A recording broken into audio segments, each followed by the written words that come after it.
नमस्कार, स्वागत आहे तुमचं आपल्या चॅनलमध्ये AI सुपर प्रॉम्प्टर. आपण नेहमी वेगवेगळे विषय घेत असतो, तसाच आपला आजचाही विषय आहे. आज पुन्हा एकदा आपण आणलाय फ्रायडे स्पेशलमध्ये तुमच्यासाठी असा एक विषय की ज्याच्यामध्ये आपण ओळख करून घेणार आहोत एका व्यक्तिमत्वाची, अत्यंत पॉप्युलर, फेमस आणि ज्यांनी भारताला उत्तुंग अशी भरारी गाठण्यामध्ये मौलिक असं योगदान दिलंय. ही स्टोरी प्रेरणादायी आहे सगळ्या वयातल्या वयोगटामधल्या लोकांसाठी. व्यवसाय, शिक्षण, मार्गदर्शन आणि देशसेवेचा असा हा सुंदर असा संगम आहे. या व्हिडिओला कंटिन्यू करायच्या आधी या व्हिडिओला तुम्ही लाईक करा, चॅनलला सबस्क्राईब करा आणि हा व्हिडिओ तुम्ही इतरांशी शेअर पण करा. या व्हिडिओचा डिस्क्रिप्शनमध्ये डिस्क्लेमर दिलाय. चला तर सुरू करूया आपला आजचा व्हिडिओ. तुम्हाला माहिती आहे JRD टाटा ग्रुपचे सुरुवातीच्या काळामधले चेअरमन, की ज्यांनी नफा तर जरूर कमवला पण त्यापेक्षा मोठं म्हणजे लोकांचा विश्वास कमवला. मी असं का म्हणतोय हे लवकरच तुम्हाला कळेल. बऱ्याचशा स्टोरीज त्यांच्या फेमस आहेत. ते विमान उडवू शकत होते. लहान अशा वयामध्ये त्यांना एवढ्या मोठ्या ग्रुपची जबाबदारी देण्यात आली होती. बऱ्याचशा गोष्टी तुम्हाला लक्षात येतील. थोडं आपण व्हिडिओ कंटिन्यू करूया आणि पाहूया. ज्यांच्याकडे संपत्ती अमाप होती पण त्याचा अभिमान नव्हता. मोठे उद्योग होते पण ते स्वप्न होतं की हे अजून मोठं करायचं आहे. जगामध्ये भारताला सर्वोच्च असं स्थान मिळवून द्यायचं आहे. स्वतः ते विमान उडवायचे. मी तुम्हाला म्हटल्याप्रमाणे बऱ्याचशा हजारो कर्मचाऱ्यांना नावानिशी ओळखायचे. आणि एक गोष्ट कायम त्यांच्या मनामध्ये की व्यवसाय हा फक्त नफ्यासाठी केला जात नाही, तर समाजाचं भलंही त्याचं होतंय. यांचीच आपण आज पूर्णपणे ओळख करून घेणार आहे. पाहूया त्यांचा प्रेरणादायी असा प्रवास कसा आहे, काय काय झालं, कशा कशा गोष्टी घडल्या.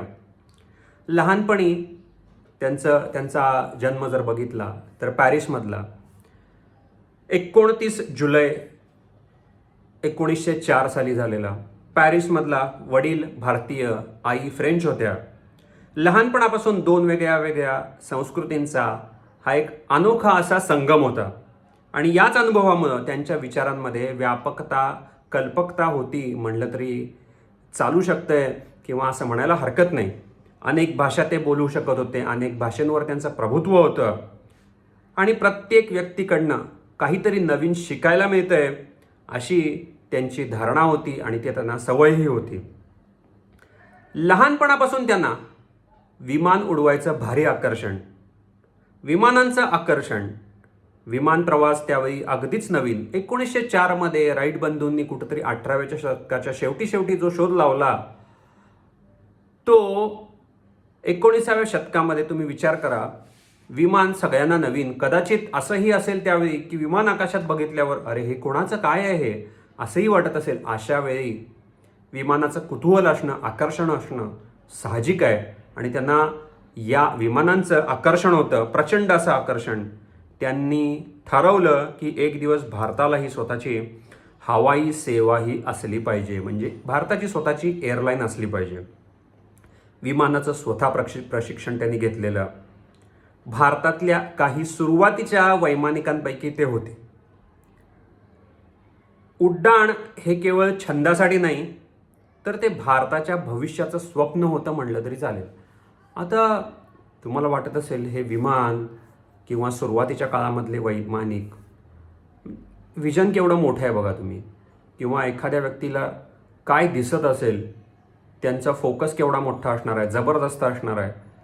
काय गोष्टी समोर आल्या असतील, अकल्पनीय.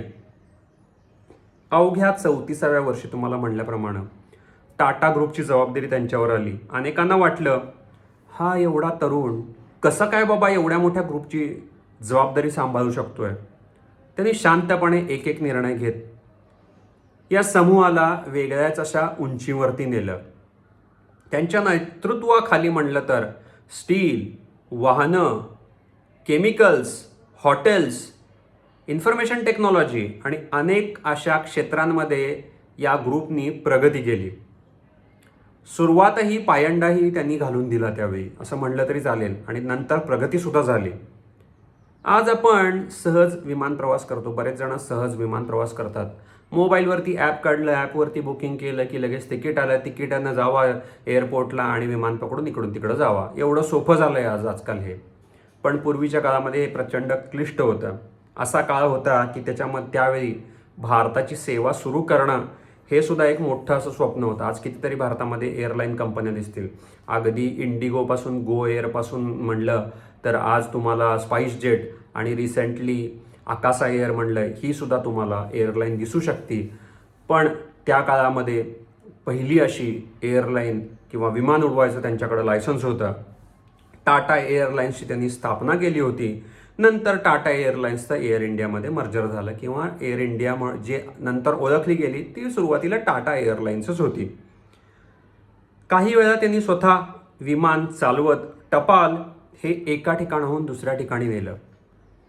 हेही तुम्हाला माहीत असेल की बऱ्याच वेळा विमानं ही डिलिव्हरीज घेऊन जातात. जसं विमानांमध्ये लोकांचा प्रवास असतो तसंच बऱ्याच वेळा हे टपाल आणि ह्या सगळ्या गोष्टी आहेत त्या सगळ्या सुद्धा त्यातून टपाल म्हणजे पोस्ट्स, पार्सल्स आणि गिफ्ट्स या सगळ्या ज्या गोष्टी आहेत यासुद्धा त्यातनं नेता येतात. आणि हे सुरुवातीपासून सुरू आहे. 1904ला त्यांचा जन्म म्हणजे कमीत कमी नाही म्हणलं तरी 1950च्या काळामध्ये सुद्धा ह्या गोष्टी 50-60च्या काळामध्ये सुद्धा ह्या गोष्टी होत होत्या. कर्मचाऱ्यांच्या मनामध्ये त्यांच्याविषयी अत्यंत आदर होता आणि त्यांच्याही मनामध्ये तेवढाच त्यांच्याबद्दल जिव्हाळा होता. ते म्हणायचे खरी ताकद ही मशीनमध्ये नसती तर ती माणसांमध्ये आहे. माणसांमुळं मशीनं चालतात, मशीनांमुळं माणूस नाही चालत. तर त्यामुळं त्यांचा विश्वास होता की जर त्यांच्याकडे असणारे एम्प्लॉईज तर तेवढे स्ट्रॉंग असतील तर कंपनीची ग्रोथ नक्की होऊ शकते. कर्मचाऱ्यांच्या सुरक्षिततेला, आरोग्याला आणि सन्मानाला त्यांचं खूप जास्त महत्त्व होतं. त्या काळात कर्मचारी कल्याणांच्या त्यांनी योजना सुरू केल्या. आज या गोष्टी बऱ्याच कॉमन आहेत. बऱ्याचशा कंपन्यांमध्ये कर्मचारी कल्याण, आरोग्य विमा ह्या सगळ्या गोष्टी दिल्या जातात. पण त्यांनी त्यावेळी त्या काळामध्ये सुरू केल्या जेव्हा काही गोष्टी माहीत पण नव्हत्या. अशी दूरदर्शी विचार आणि दूरदर्शी असा विचार, दूरदर्शिता म्हटलं तरी चालेल, ही त्यांच्या विचारांमध्ये होती. काही असे वेगळे असे प्रसंगसुद्धा आले. एकदा त्यांना अधिकाऱ्यांनी विचारलं, तुम्ही एवढ्या छोट्या छोट्या गोष्टींमध्ये का वेळ घालवता? काय कारण आहे? तुम्हाला काय गरज आहे एवढ्या छोट्या गोष्टींमध्ये वेळ घालवायची? त्यांनी त्याच्यावर हसून उत्तर दिलं, आज लहान गोष्टी या आहेत त्या जर उत्कृष्ट केल्या, परफेक्ट केल्या तर त्याच गोष्टी उद्या जाऊन मोठ्या होतात. हे विजन आहे आणि हे विजन त्यांनी अक्षरशः प्रत्येक एम्प्लॉईच्या मनामध्ये रुजवलं. क्वालिटीवर कधीही तडजोड करायची नाही. उत्कृष्ट अशी क्वालिटीचा माल प्रोड्यूस करायचा आणि लोकांना द्यायचा. यामुळंच टाटा हे विश्वासाचं एक प्रतीक बनलं आणि आजही 150 वर्षानंतर, 100 वर्षानंतर सुद्धा आज हे घराघरांमध्ये पॉप्युलर आहे.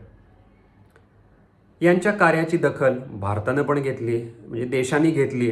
नंतर त्यांना भारताचा सर्वोच्च असा नागरी पुरस्कार भारतरत्न दिलं गेलं. पण त्यांच्यासाठी म्हणलं तर सर्वात मोठा पुरस्कार काय होता?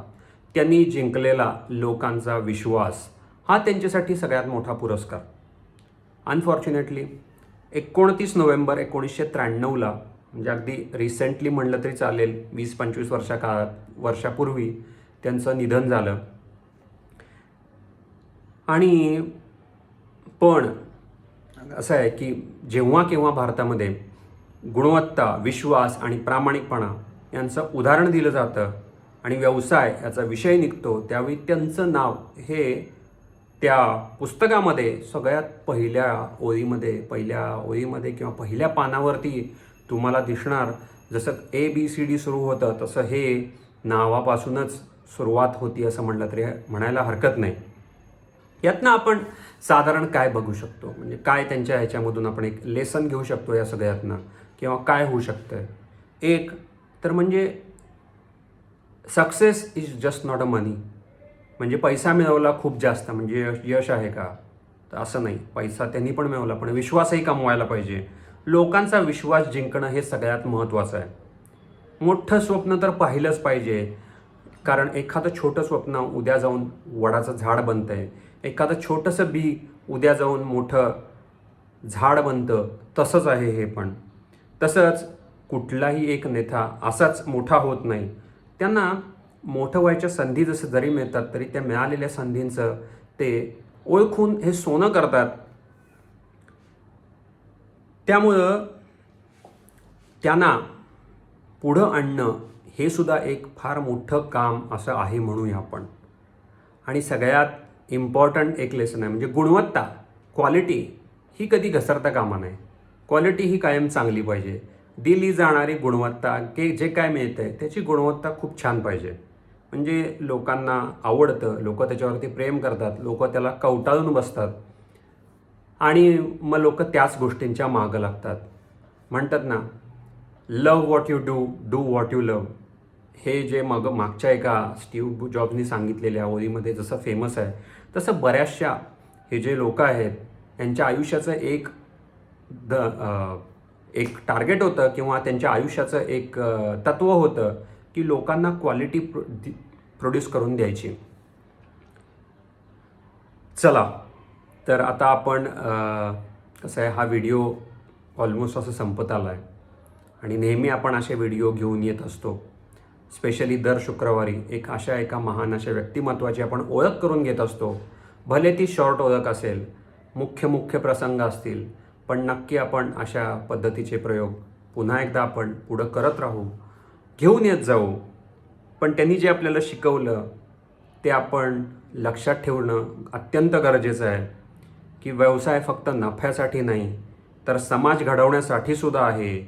तुमच्याकडं प्रामाणिकपणा हा पाहिजे, मोठं होण्याचं स्वप्न पाहिजे, लोकांच्या प्रती आदर पाहिजे. आणि या सगळ्या जर गोष्टी असतील तर नक्कीच तुम्ही एक यशस्वी अशा पद्धतीचं कार्य करू शकता. आणि प्रत्येकाला मेडलची हौस असतीच असं नाही आहे आणि विश्वास हा संपादन करू शकता. चला, निरोप घ्यायची वेळ आली आता. भेटूया आपण पुढच्या शुक्रवारी अशाच एका व्हिडिओमध्ये. नमस्कार.